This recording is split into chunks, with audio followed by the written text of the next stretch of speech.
Hello friends, B fifth semester Hindi paper first का आज हम लोग पढ़ने वाले क्वेश्चन नंबर 45 नाट्य शास्त्र का रचना काल बताइए। इंपॉर्टेंट क्वेश्चन है, ये पेपर में आ सकता है।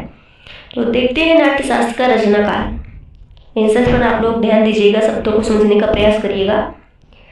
नाट्य शास्त्र के रचनाकार भरत मुनि के व्यक्तित्व के समान ही नाट्य शास्त्र की रचना काल के विषय में विद्वानों में गहन अन्वेषण किया, लेकिन इतने गहन अन्वेषण व खोज के पश्चात भी नाट्य शास्त्र की रचना काल के संबंध में कोई निश्चित निष्कर्ष प्राप्त नहीं हो पाया।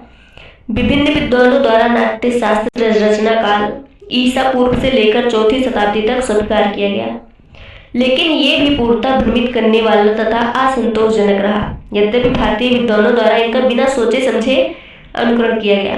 कुछ विद्वानों के द्वारा इस ग्रंथ का रचना काल ईसा के जन्म के 100-200 वर्ष पूर्व या बाद का बताया गया, परंतु सत्य तो यह है कि इस महान ग्रंथ की विषय वस्तु वैदिक काल से ही चली आ रही है।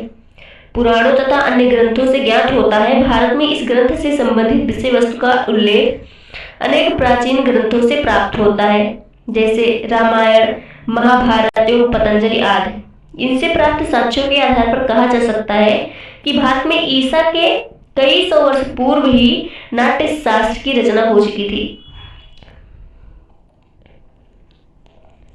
नाट्य शास्त्र की विषय वस्तु के आधार पर भी इस ग्रंथ के प्राचीन एवं ऐतिहासिक होने का बोध होता है।